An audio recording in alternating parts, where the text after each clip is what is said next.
In this video, I'm going to take some time and go through SmartPlans, help us understand them a little better. I've been hearing some confusion around them, so I'd like to bring some clarity to the conversation. So, real quick, I'm going to start off in this example contact that I've created.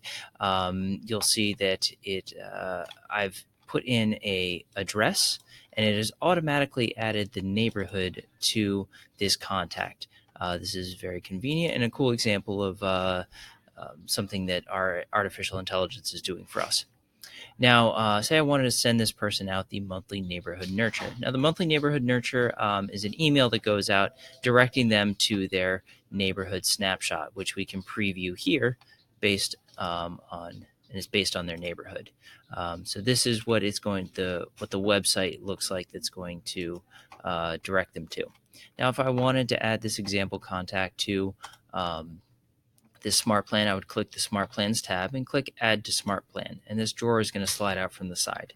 Now, if you've never used Smart Plans, it's most likely that this column is going to be completely blank, and you'll need to go to Smart Plans Library and click Add Smart Plan to bring them over to your Smart Plans. In the future, this is going to be loaded up with every Smart Plan that you've created, and there's going to be a huge library of Smart Plans, and I'll show you some more things later on in the video. In regards to that. So say I want to send out the monthly neighborhood nurture, I would simply click select and then click confirm. Right now it's been taking a little bit of time for that to go through, so I'm just going to click cancel real quick to get that done with. But I want to explain Smart Plans a little better. So what Smart Plans are, they're automated systems that can either send out communications or complete tasks or remind you of tasks. So for instance, the monthly neighborhood nurture, if we click these arrows, we can see what each of these Smart Plans do. So I'm going to click this. It's going to send out that email that I referred to. It's going to wait 28 days and then send it out again. And this is just going to repeat indefinitely and giving you a monthly touch. The birthdays, for instance, is a really cool one. It's going to tell you to write this person a handwritten note prior to their birthday. It's going to tell you to give them a call. It's going to tell you to create a social post wishing them a happy birthday, and then sending them a happy birthday text message. If you have Twilio connected, it'll send that automatically. If not, you'll have a task telling you to email them or text them, sorry. So I'm not going to go through the process because it is taking a little while for the subscription to go through. Sometimes what's been happening recently, you'll click confirm, it'll spin, and then confirm will just go back to normal. You can then click cancel, and it will subscribe successfully, and you'll be able to see in the activity window here if they had subscribed or not. So it's something to keep in mind. When you do add a neighborhood, it's going to, in the timeline, show subscribe to neighborhoods and say the neighborhood. Now, this isn't a subscription to the monthly neighborhood nurture. This is just simply saying that we have added that neighborhood to this contact. I know there has been a little bit of confusion. When you do see a Smart Plan subscription, it will be colored purple.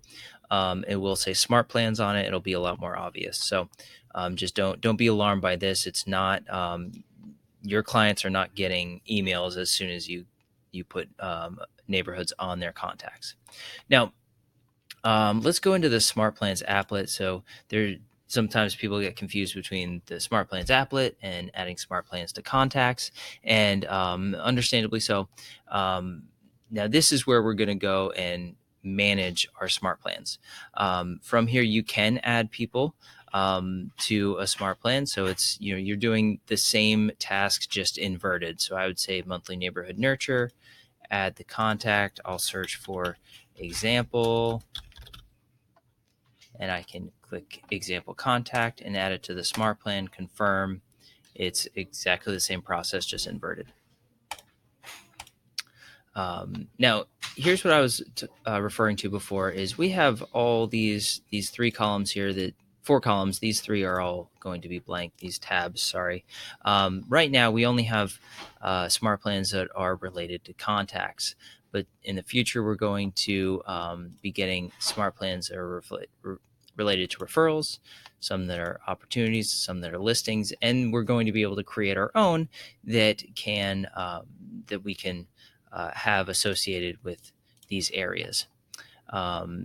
Just to give you a little sneak peek into what the editor looks like, they've allowed us to edit some of these. And I'm going to let's go into long-term nurture.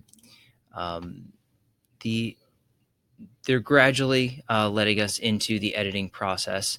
And you'll see this is what the editor looks like. Here's the actions that we will be able to add eventually, but you'll see right now we cannot utilize that just yet.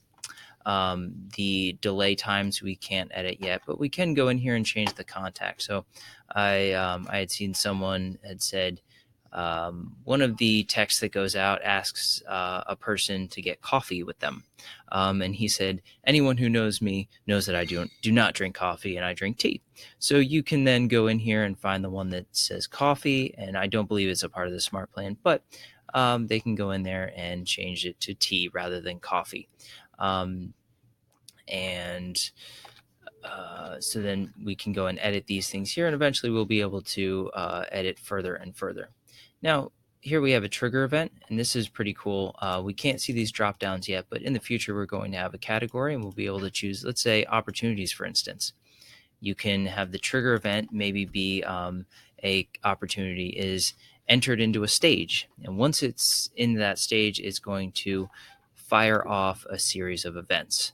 You can have it send out emails saying, hey, you need to, can you please sign this contract? And then wait a day and send a text message and ask, hey, can you please make sure you sign that and send that in? We only have, so much time. We have so much we're going to be able to do with this. It's really exciting. I'm chomping at the bit to get more smart plan capability, but they're making sure it's built out fully. Now, when you come in here, you're probably not going to have anything in here, like same as the Smart Plans drawer in Contacts. Again, you would have to click Library and click Add to Smart Plan to bring it over. This is where we, again, can see all the Smart Plans available, view the steps, and more will populate in the future. I just saw in the QA environment today that there's going to be an open house follow-up smart plan, which is really exciting. So I hope that was helpful. If you have any questions in regards to smart plans or command in general, please feel free to reach out to me. You can shoot me an email, reply, comment on this video. And I asked if you want to see more, follow me on KW Connect or subscribe on YouTube. Thank you.